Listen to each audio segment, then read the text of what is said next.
Thanks, Sean. Hi, Alex. Hey, I want to ask you about last night's game. First of all, how can you just sum up the excitement and the fun level? You know, you see Bear scoring, Connor scoring that great goal. You guys toughed out a great win. How do you sum up the excitement and the fun? Yeah, I think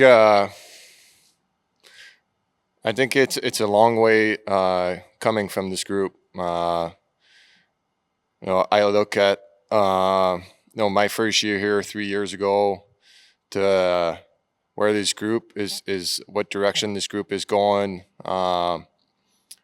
The type of hockey we've been playing as of late. I think we've realized here we got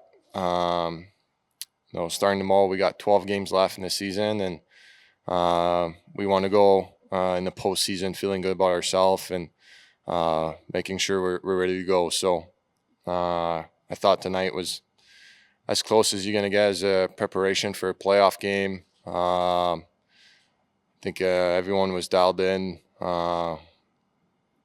We stuck with it for 60 minutes, and I think that's a big change from our group is being able to, when we're down a goal or to stick with the plan and not get away from things that make us successful. And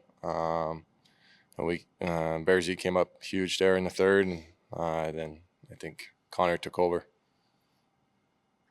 Are there, look, I know every game is worth 2 points and you guys care about every game, but do athletes have such things as statement games or games where if you're in a tough spot later on in the season, you can look back on and say, hey, we got to remember what we did that night?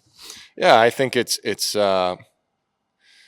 these types of games are just are good for a group. They're good mentally because you're gonna get in this position again, and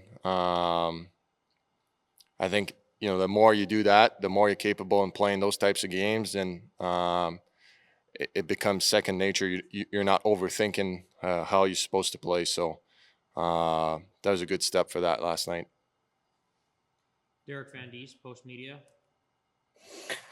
Hey, Alex. I just wanted to ask you about the physicality in that game last night. That Montreal looked like they came out and they wanted to make things hard for you guys, make you skate through checks and through sticks and through through things. And you guys responded with physicality of your own. I guess how big was that to show that when push comes to shove, you guys can shove back? Yeah, I think on paper we may not. It may not be our style of game, but I think going to postseason, majority of the games is going to turn out that way. So, like I said, I think last night there's a lot that happened within the game that was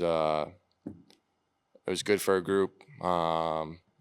Tight checking. Montreal's got their top 4D is as big as strong as you're going to get in the league. So for us forwards, it was it's not easy to get in those areas around the net. You got to fight for every loose puck.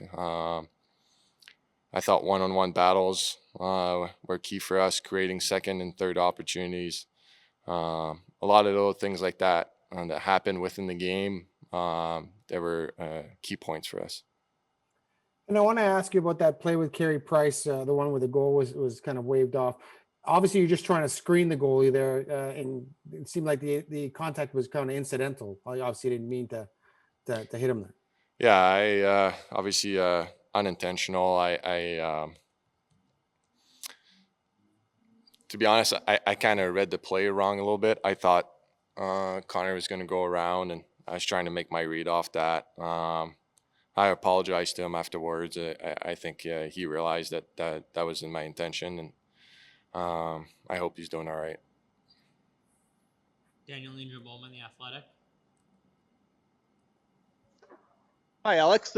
Naturally, from almost the moment you got to Edmonton a few years ago, you've been very complimentary of Connor and Leon and kind of where they rank in terms of the types of players that you've played with over the course of your career. Can you kind of quantify, I guess, how they've evolved over the last 2-3 years and just how much I would imagine how much better they are now? Yeah, I think I was actually thinking about that after the game last night. I think stats and all that. They've been tremendous. Leon's had 3 amazing years so far since I've been here. I think Connor's resume speaks for itself. I think for me it is from where I came in to where they are now. How much they've taken charge of the locker room, the leadership, a lot of the things that you guys don't see on the ice, but that happens within our group. It's great to see. They're great players. They're good guys, but they've taken that responsibility to be good leaders and take charge of this group, and it shows this year.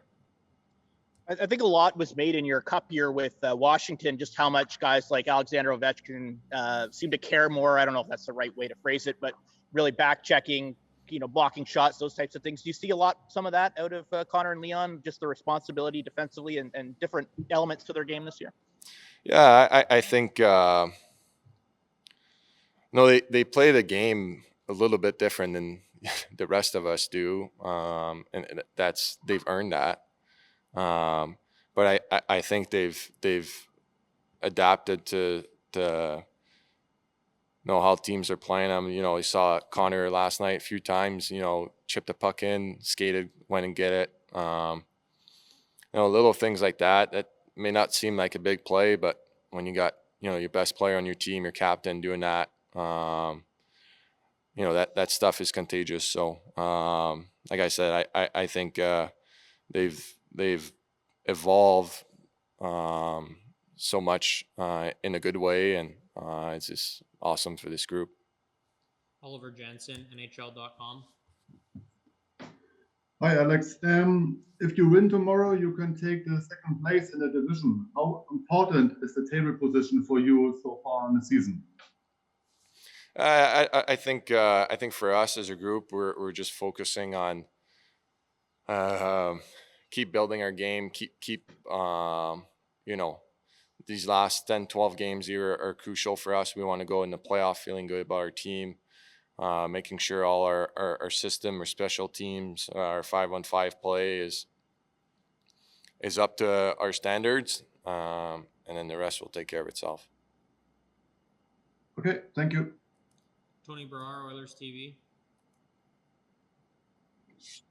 Good afternoon, Alex. Just one question for me. You guys talked about the game on Saturday, talking about how it's probably one of the most complete and connected efforts you had. You guys rose to the challenge last night, but you guys have been doing this without Ryan Nugent-Hopkins in the fold. Obviously, we're not sure what his timeline is just yet, but coming down the stretch, what can a guy being inserted into the lineup like Nugent's caliber do for your club? Yeah, I mean, Nuge, what he brings to this team. He plays 20 minutes a night, power play, penalty kill. He's a key part of all of what we do here. So it looks like he's skating today, and we want him to get healthy. And the sooner we get him back, the better it's going to be for our group. Thank you. If there are no more questions in English, we'll take a couple in French. Patrick Henry, Radio-Canada. Alex, tu as parlé en anglais de l'importance de la victoire hier sur bien des aspects. Qu'est-ce qu'on doit retenir le plus important sur la façon dont vous avez joué, la façon dont vous avez réussi à gagner ce match-là hier? Ouais, je crois que, évidemment, on a donné le premier but, mais on n'a pas abandonné de la façon qu'on devait jouer sur 60 minutes. Donc, c'était important pour notre groupe hier. C'est vraiment une belle évolution à travers cette année. Le fait de continuer de jouer de la façon qu'on est capable, rester agressif dans notre système, puis ça a porté fruit hier soir.